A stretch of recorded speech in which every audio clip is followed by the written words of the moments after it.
Erev Tov, everybody. It's Thursday, 5:30, and that means it's time for Erev Tov. It's time for good evening. I am Rabbi Aklepi, and here I am in one of the Temple Beth Annex studios, otherwise my living room, studio number 2. I'm happy to be here with you as we kick off, roll out, maybe nudge out the beginning of a weekend, an early start to our weekend, as I'll be joined by our friend, our guest, Delia Grossman, in a little while. But first, it's time for a drink. And this drink is inspired by Delia as president of the Temple Beth Sisterhood. And like I always tell people, this is not your mother or your grandmother's Temple Sisterhood. This is not a group of women in the back of a kitchen. This is a group of women changing the world. And so in their honor, and in Delia, who likes to play a lot of tennis, I have a light, refreshing, nearly healthy cocktail and mocktail that I'll be sharing with you this evening. It is a vodka tonic with some fresh juice. And, I love to squeeze fresh juice. I have fresh clementine and mixed with fresh lemon juice. So that goes into my shaker with ice. You can sing that song if you're so moved to when I say shaker with ice. I have vodka. And I have the last of the Etrog simple syrup. I'm going to use some of it in here. I'm going to save some of it for our mocktail. And shake that up.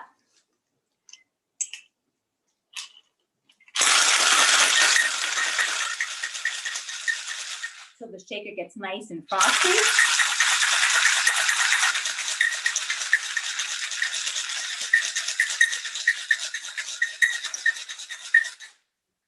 And it's probably close to 1.5 ounces of vodka. It is probably a little less than an ounce of the simple syrup. I used 2 clementines and I used half a lemon, and I split that just by my eye with these 2 different drinks. I'm going to pour that in here. Has a nice peachy color. Ooh, it looks like a lot. And I'm going to top it off with this really good tonic water, the Fever Tree tonic, and it is a light tonic water, so the calories are a little less than regular tonic water. Stir that up.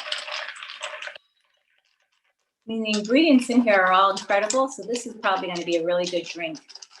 I almost tasted it earlier. I almost did a pre-test when I was thinking what to make and looking around the refrigerator and the pantry, but I had too much other stuff to do, so I held back. I showed a little bit of restraint, but now I'll taste. L'chaim.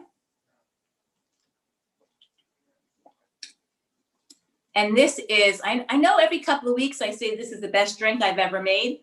This actually may be it. And I have to give a lot of credit to that Etrog simple syrup. It seems that sugar in some things make a difference, sugar and fresh juice. So Delia, if you were here, if you just got off the tennis court, this would be a great, something great to have. Really refreshing, really delicious. Okay, so let's try the mocktail. We will take the clementine and lemon juice. I'm not sure we needed that much. And the tonic. So my advice, which is the spoon I didn't use, this one I didn't use. My suggestion is if you want something less sweet, leave out the simple syrup. So I'll taste it both ways.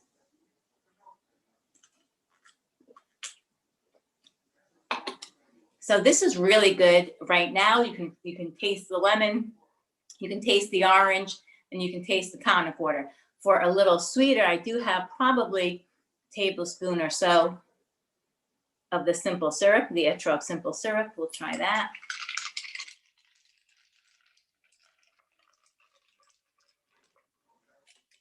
Can't be bad, as we say. And that is really excellent.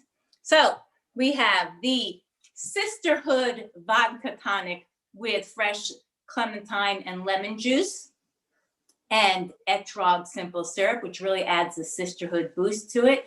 And on my left, and the tonic water with the clementine lemon juice and the etrog simple syrup mocktail, both fabulous. These are the new Sisterhood Teenies on ice, and I highly recommend it. And you can message me or text me or email me or all those things, and I will send you the recipe and more or less the amount of the ingredients to taste. And of course, we'll say go Canes. Delia, come on in and let's talk. This will be so much fun. Let's see, unmute, start the video. There you go. All right. Thank you. Those drinks look fabulous. Oh my gosh. I am going to text you for the recipe because the one with the vodka looks really good. Right. And if my questions start to sort of get a little nonsensical, it's because I'm sipping this. But I do have actually a dinner in the crock pot, so I should hold off on this. Plus that Sage event in an hour or so I better go slow. So welcome Delia Grossman, our Temple Beth Sisterhood president, and so much more. Thank you for being here tonight. And one of the most fun aspect of the show, besides the fact that I get to show off my new mixology talents, is for our community out there, our close-knit community, and as it grows over there on Zoom, Facebook land, is to get to know a little bit more intimately the people in our community. Because, well, people have seen you. I mean, I've known you throughout the years at the JCC and around the community. And of course, you were the first lady of the temple when your husband was the temple president. But here you are in your own right as a leader. And so, yay. So, not that you ever diminished before as not the leader, but tell us what do you love about the sisterhood? Okay, well, first, thank you for having me. I'm honored to be a guest. I was like so nervous, like, what am I going to say? But there are nice things to say.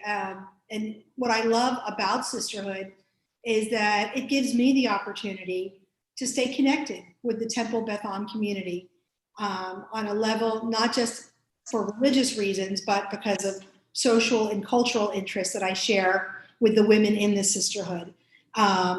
Honestly, I never really expected to become president, but now that I'm doing it, I'm managing and I'm learning along the way, and I love the women that I'm working with. And what always astounds me is how passionate and how strong they all feel about the causes that we're working for, and the reason we're trying to repair some of the ills in the world with the little bit that we can do. So sisterhood for me is a way to connect with the Beth women and the Beth community, because we interact with other people other than just the women.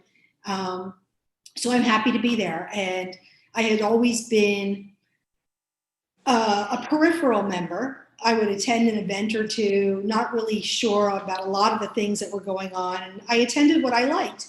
And then I realized as I became more involved, and I attribute Pamela Lear and Judy Cowan for really inspiring me. First, Pamela, because of everything that she has done to build it up. And Judy, when she came in new to the temple, and she just took the bull by the horns, and she inspired me to say that, yes, I could do it too. I mean, I can't do it as well as Judy, but she inspired me enough to really get involved. So I give a lot of credit to both of those women. So that's great. Yep, your two predecessors really went in full force with big hearts and big souls and super action to get more women involved. So how was that shift? Because you raised 4 children at the temple, and so they were involved, and so many people, after their children grow up and leave the house and they become empty nesters, find that the synagogue or temple really doesn't really speak to them anymore, because that was their main focus. But you then went the other way. You sort of dove in. So how was that transition? And what would you say to other people, not just women, but the men too, after their children leave, of why they should stay involved and even maybe become leaders? I think the reason for wanting to stay involved, even at the very low level until you get really further involved, is because the people that you're working with, the people that you're socializing with, the people that you're learning with, they're fabulous. They are, it's a community. I feel all the ladies, whether I know them personally or even as a large group, I feel like they're all our friends because they're supporting this event, this program. And we try to offer programming to them so that there would be something of interest for all of them. I decided to stay involved, first of all, because Bill was getting more and more involved. He started out as, I think, a treasurer, and then he went to executive VP, and the next thing I knew, he was president. And as I attended more and more events that he had to attend in his role as president, I realized that, that everybody in this synagogue cares and they adore that place. And I said, I love it. I just never realized how much work it takes to keep it up and running and going. And when I felt inspired by my husband as well, because he was very involved and still continues to be involved, but is slowing down a little bit. So he's happy for me to go forward. But, my involvement with Beth when my kids were little had to do with things like volunteering for the PTA, delivering challahs. I remember there was a time we used to bring in pizza from Pizza Hut every Friday and deliver to all the classrooms. And that was my involvement with Beth when the kids were there. And I wasn't part of sisterhood then. I just didn't have the time. But as I became older and they moved on and they had their bar and bat mitzvahs, I felt that I really should try to do something more at the temple aside from tennis. I'm not a big shopper, but my life was tennis and mahjong, and I felt I needed my life to be a little bit more enriched. So I signed up for a Melton class. I dabbled in a few things to find out what would interest me the most. And sisterhood is fun, and sisterhood is educational, and sisterhood is where I'm at right now. That's what I like. So I think one of the things that impressed me most about sisterhood when I first came to Beth is the diversity of the kinds of women, the ages. There are women who are married, there are women who are single, there are women who work, there are women who don't work, there are women who work, have all different kinds of careers, there are women who are retired, there are women of all different sexual preferences, there are women of all different ethnic backgrounds, there are women who were born Jewish, there are women who are Jews by choice, there who have children, never had children. I think that kind of diversity in our community really makes that sisterhood so rich. And when the women plan programs, the differentiation in the programs is reflected by their backgrounds. And I think the learning opportunities and the celebration opportunities are incredible in the sisterhood. And so I thank you as a member of the clergy for making that happen. So your background isn't a necessarily typical background. Well, it's sort of typical for a Jewish woman in South Florida, but maybe not for the rest of the country. So it's not atypical, let's say, for Miami. It's not atypical. Tell us about where you were born and your Jew by choice. And I know we had a really interesting conversation about this path, and I love to hear it. And I love it because I want to point you out, or call you out, but because it's inspiring to hear somebody else's story. It's inspiring to hear what has motivated somebody to embrace Judaism, where other people just sort of take it for granted. So that's why to hear those stories and have you share that. Okay, well, I am the product of two immigrant parents who came from Colombia, South America, to Philadelphia. And I was born in Philadelphia in 1962 and grew up there, went to college there, and moved to South Florida because I had an aunt who lived locally, and she always talked about how beautiful the weather was. And I remember always coming, if we ever came to Miami to visit, we always came in the winter when Philadelphia was at its worst. And so after college, I decided to come here found a job, began my life, and got involved in softball in Sunnyland. And that's where I met my husband, Bill, who was a client of a software firm that I worked for. And after dating and becoming a little bit more serious, we started getting into some heavy topics, and he was interested in knowing if I would consider raising my children as Jews, because it was very important for him that he does so. So I said I would consider it. I was raised a Catholic. My parents did not influence me a lot with religion. They didn't have the time because they were both full-time working people.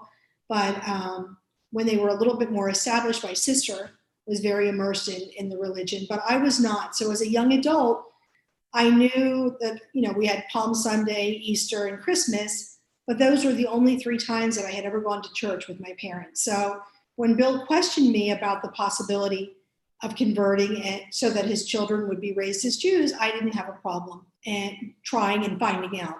So we visited several synagogues and met with Mark Cram at Beth, and he spoke to me somehow in a way that I just connected. And I said to Bill, you know what? I will take the time to learn about Judaism. And in the end, if I really liked it, I would convert. And at that point, we were now engaged to be married. So I figured I had to like it. But Judaism was an easy religion to follow. The rules that I knew of as a child for Catholicism, it was just a different feel. I felt like I could accept as much as I wanted to accept of Judaism or not. I could do as little or as much as I wanted.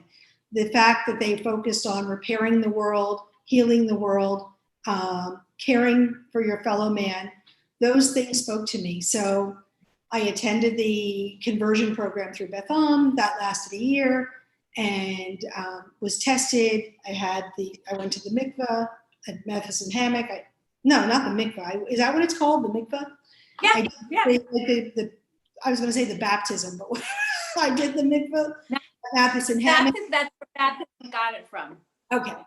So I was now declared Jewish. And I will be honest, at that time, I felt, okay, I'm Jewish, but I still did not really feel Jewish. After all the classes and all the rituals that we learned about, I wasn't really practicing a lot of it at home. So go forward another year and a half, we're married now, and we have our first child. And at the JCC, there was a program called Mommy and Me, which I participated in. And there was a group of women, moms, that decided we should get together with our children and families and celebrate Shabbat. And the very first time that I hosted Shabbat in my home, lighting the candles, blessing the wine and the bread, that was the moment that I really embraced what Judaism was, and something spoke to me then. So I thank the JCC, I thank Beth for the knowledge that was imparted to me, and that's when I really began to feel comfortable. But that was almost a year and a half after converting. So I do say, when people ask me, walking down that aisle, I did feel like an imposter. I didn't feel like this was really part of my life. It was wonderful, but it didn't seem, I don't know, I can't really describe the feeling, but once I did that Shabbat dinner, everything changed for me. And I became involved with the JCC, still not very involved at Beth until the kids started there. But that's basically my story. So we've been married now 32 years. We have 4 children. We have a wonderful life together. He works very hard to support the family, and he's allowed me a lot of freedom, like playing tennis and playing mahjong, and now sisterhood. So a lot of my time is devoted to those 3 endeavors, and that's my story, really. My parents, I have one that's still alive, had no problem with converting at all. They understood. I found a man that I loved. He came to Philadelphia. He met with them. He met my whole crazy Colombian side of the family. And guess what? He still wanted to marry me. So here we are. He still goes to parties here in Miami because I have lots of family here now. Since I've moved here 32 years ago, tons of aunts and uncles and cousins and they were never here, are now all here. So when we have family parties and they're yapping away in Spanish, He hangs out with my brother-in-law, my sister's husband, who speaks no Spanish either. So it works out just perfectly. My sister moved down as well, but she's not Jewish. She remained Catholic. So it's a great story to see how you can study and you can learn, but until you actually do something, until it becomes yours, Right. it doesn't really feel as if it's yours. You have to make something yours. Right. That's exactly the message. I mean, I really felt like I was going through the motions, doing everything I was supposed to do, but even on my wedding day, did not really feel completely Jewish. But that Shabbat dinner, that was the turning point for me. And now I embrace Judaism and feel as Jewish as anyone else. I don't consider myself anything but Jewish. So that's my life. That's my story. It's a great story. So you have 4 kids, and twins were the last. Yes. Because was that a surprise? Were the That twins was a surprise? We had 2 girls, and we experienced a tragedy. My father-in-law passed away when the older girls were probably 3 and 4. And after he suffered a heart attack playing golf, and we were all shocked because he was pretty young. He was 69 years old. And a year after his death, we decided we wanted to try to have a boy to honor his name and his memory.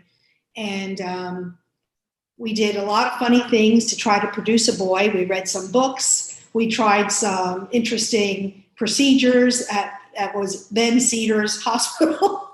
None of it worked. And one day we were at a wedding and we said, let's just do it. Forget all the stuff. And we did it. And I said, oh no, it's going to be a girl. It's going to be a girl.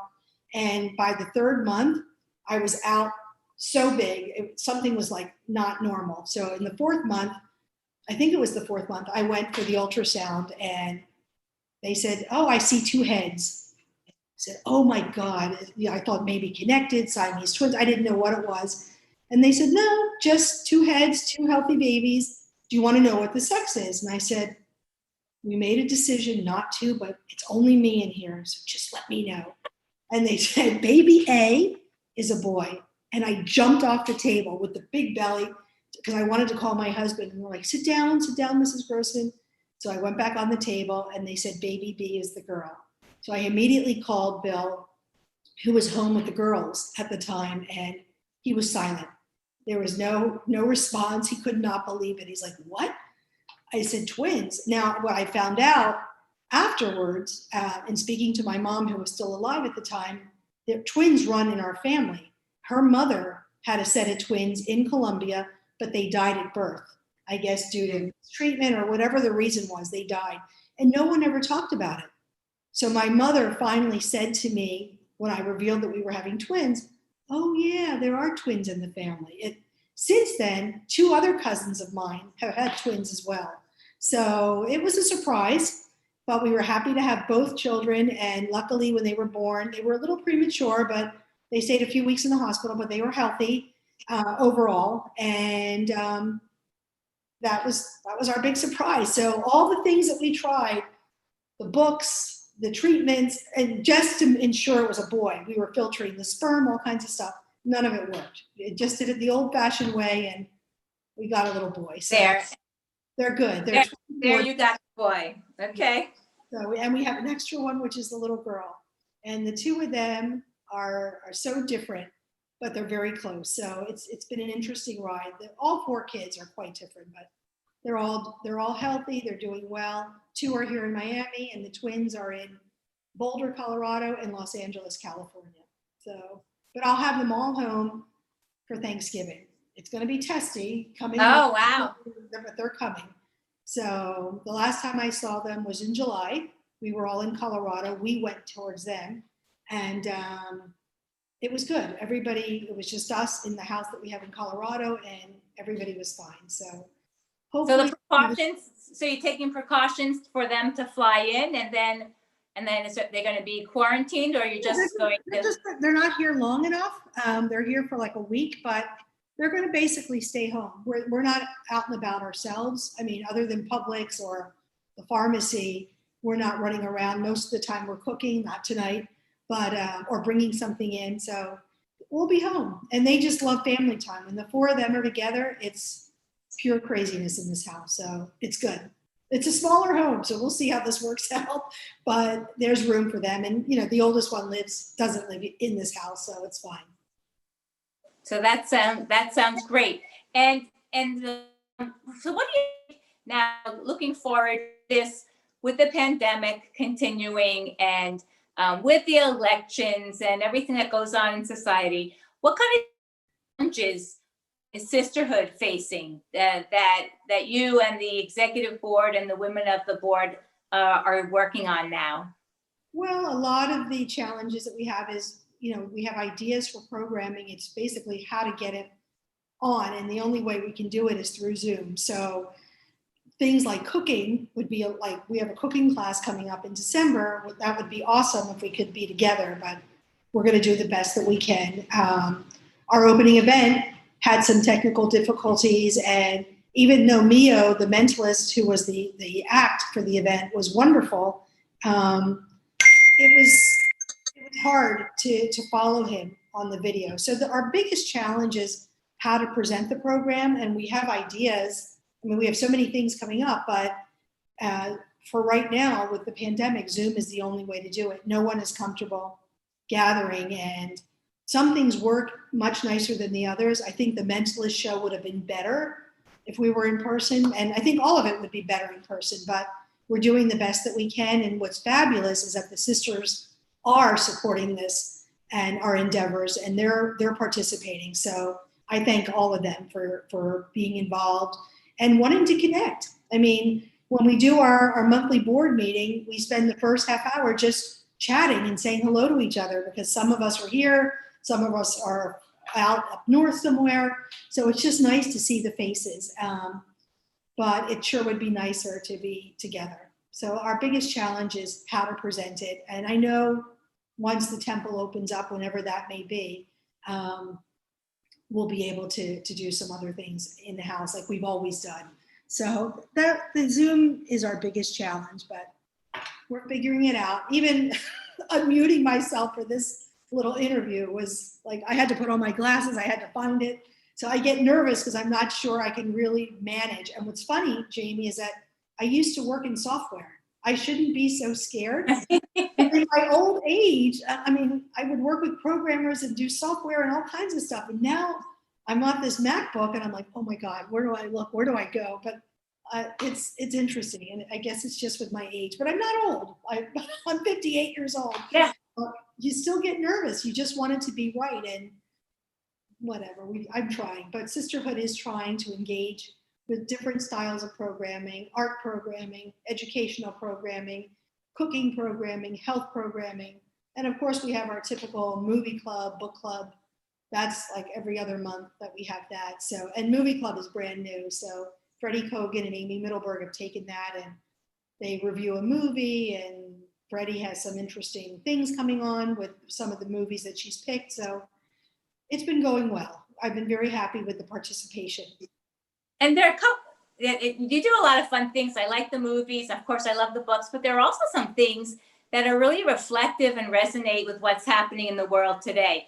The Tikkun Olam, the Repairing the World and social justice programming. There's a diversity training, right? That Sisterhood's participating in to make sure that Sisterhood is well aware of what's happening in the outside world in terms of racial equality and racial justice. And in addition to the racial justice, we are reading in the book club Mara Gad's book, The Color of Love, about Jews of color.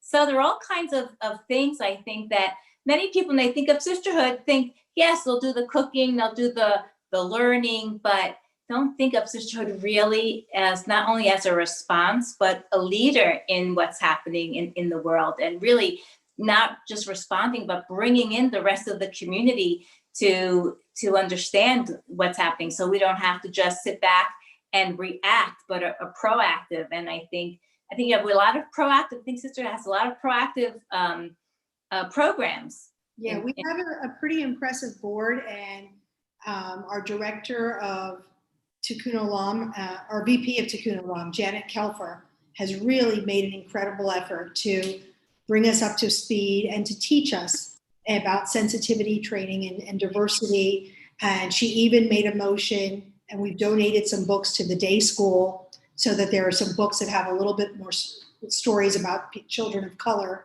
just so that our children, as they go through the school, will be aware that not everybody looks the way they do. And Brotherhood has joined in with us to help with that effort as well. So we made a donation to the librarian to purchase those books, and hopefully when that gets done, the children will start to use them.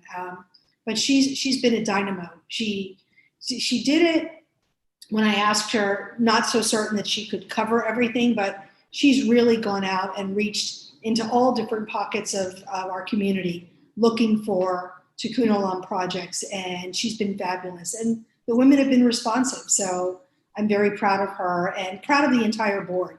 And then our past president, Judy Cowan, is now VP of Tikkun Olam for the whole temple board, for the whole temple. So Judy brings in her ideas from what she's doing for the temple to make us aware and to keep us educated on what's going on out there. So we're happy to help. I wish we could do more, but we do what we can, and we're happy to do it. So I'm very proud of the board and the women that are there and everything that they bring. And everybody's got to take on something, so it's interesting. Right. It is interesting. So it's a good group. It's a really and good how how many members are in Sisterhood now, Delia? There are 208 paid members. So That's unbelievable. Unbelievable for these times, especially because all of the programming that we're offering is virtual. Women are still willing to support and participate in whatever interests them. And that's what we're there for. So I feel very connected to all of these ladies and would love to see even more. But if we have 208 this year, that's a good number for this year under these. And you don't even have to be a member of the synagogue to be a member of Sisterhood. So everybody's welcome to learn together, to celebrate, to be leaders, and to be a part of this world as sisters. And it's very important to have that camaraderie, the sisterhood, and these great good feelings. So, and I talk to a lot of women when I'm out and about in the community at tennis, and there are a lot of Jewish women that aren't affiliated to anything, and they hear, because I'm on the court maybe with another sisterhood member, whoever I'm on the court with, and these others hear it and they're like, oh, we want to do that. And I tell them, you can join. You don't have to be part of Beth Am, but give Beth Am a shot. So I'm always plugging Beth Am. But even if they join as just sisterhood members and they're not charged anything different than a Beth Am, the $54 is the minimum. And if there are other extenuating circumstances and that's a problem, Beth Am, the sisterhood board works with them. So I push it all the time when I'm out there and talk about what we're doing. And what's interesting is even the non-Jewish women on the court are very curious. And my tennis partner, who is not Jewish, is very interested and amazed at what we put on for the ladies and what we work together as a group to accomplish, to serve our sisters. And she said, God, I wish my church, and she belongs to, I think, Epiphany. And she said, I wish our church would do something more like this. I said, well, you could lead it, but she's not doing it. So I'm proud of that. I'm very happy about that, and love what we're doing. So, and I love the ladies, really, from the bottom of my heart. I do. So that's it. Thank you so much for joining Erev Tov tonight. Thank you so much for being such a wonderful leader at a time when we need leaders of integrity and of vision and of compassion. And that's what you're bringing to the members of Sisterhood and all of the women who are potential members, who can join, who can participate, and who can really help make this world and this community a better place.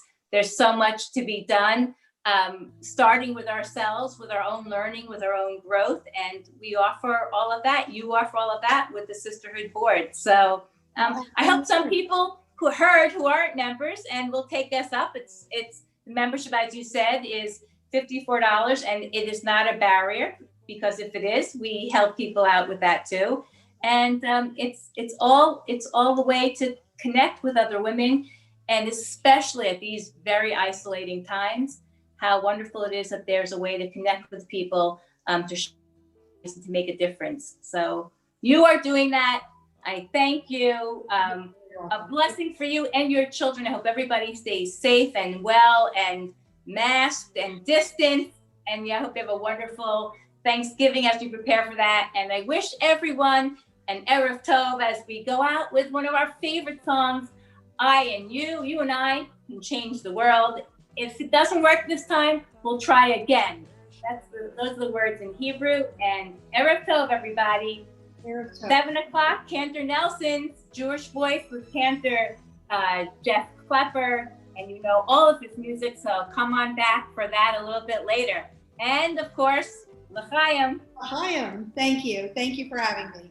Thank you. This was a lot of fun. Thank you.